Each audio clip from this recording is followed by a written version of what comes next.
আসসালামু আলাইকুম এভরিওয়ান, সকলে কেমন আছেন? আলহামদুলিল্লাহ আমি ভালো আছি আপনাদের দোয়ায়।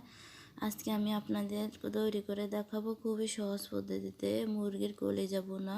তবে সবাই সবার মতো করে বোনা করতে পারেন। আমি যেভাবে বোনা করি কলিজাটা সেভাবে আপনাদের সাথে শেয়ার করব। তবে ভিডিওটা শুরু করার আগে একটি রিকোয়েস্ট, যারা আমার চ্যানেলটি এখনও সাবস্ক্রাইব করেনি প্লিজ সাবস্ক্রাইব করে দিবেন, পাশে থাকা বেল আইকনটি দাবিয়ে দিবেন। তো চলো দেখে আসি।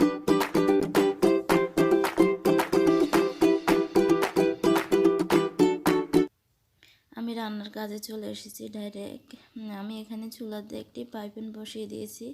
এখন আমি পরিমাণ মতো তেল দিয়ে দিচ্ছি রান্না করার জন্য। তবে আপনাদেরকে আমি দেখিয়ে দিচ্ছি, দেখুন আমি সবগুলো মুরগির কলিজাগুলোকে হালকা ভাপ দিয়ে নিয়েছি যেন কলিজার ভেতর থেকে রক্তগুলো বের হয়ে যায়।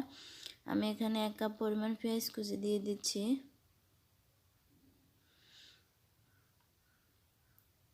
এখানে আমি স্বাদ মতো লবণ, 4-5টা মরিচকে ফালি করে কেটে দিয়ে দিচ্ছি।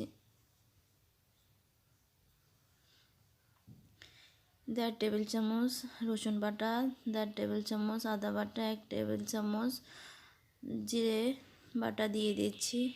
আপনারা চাইলে জিরে গুঁড়ো ব্যবহার করতে পারেন। এখানে আমি 2টা এলাচ, 3টা এলাচ, 2টা দারচিনি, 2টা তেজপাতা দিয়ে দিচ্ছি। এখানে আমি 1.5 চা চামচ মরিচের গুঁড়া, 1.5 চা চামচ হলুদের গুঁড়া দিয়ে দিচ্ছি। এখন আমি কিছুক্ষণ ভেজে নিচ্ছি।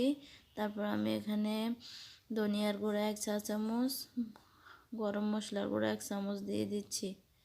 এখন আমি ভেজে নিচ্ছি কিছুক্ষণ।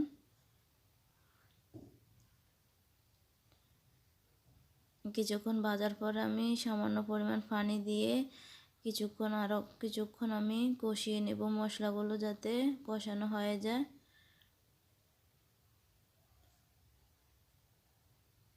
ঢাকনা দিয়ে দিয়েছি। এখন আমি কিছুক্ষণ পরে ফিরে আসছি।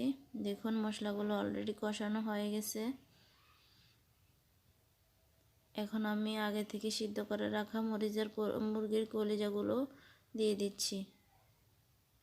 অবশ্যই যে কোনো কলিজা আপনারা একটু হালকা ভাপ দিয়ে নেবেন।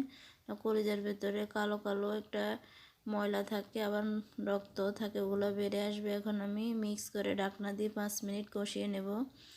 5 মিনিট পরে আমি ফিরে এসেছি। দেখুন কি সুন্দর মতো কলিজাগুলো প্রায় হয়ে আসছে। তবে কলিজা রান্না করতে বেশি সময় লাগে না, খুব তাড়াতাড়ি কলিজা রান্না হয়ে যায়।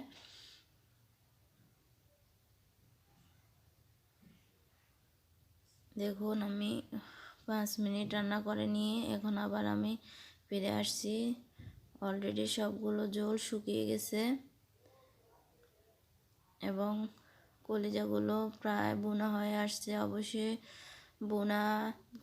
যে কোনো কিছু বোনা করতে গেলে আপনারা অবশ্যই ঝোল রাখবেন না, ঝোলগুলো শুকিয়ে নেবেন। অলরেডি আমার কলিজা বোনা হয়ে গেছে।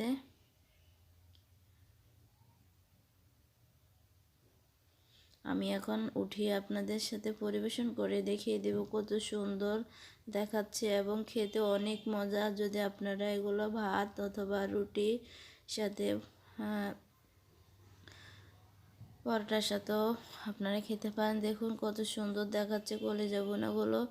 অবশ্যই আপনারা বাসায় ট্রাই করবেন যারা এখনও বোনা করতে পারেনি। যদি আমার রেসিপিটি ভালো লাগে অবশ্যই আমার চ্যানেলটাকে সাবস্ক্রাইব করে রাখবেন, পাশে থাকা বেল আইকনটি দাবিয়ে দেবেন, বন্ধুদের মাঝে শেয়ার করে দেবেন। আল্লাহ হাফেজ।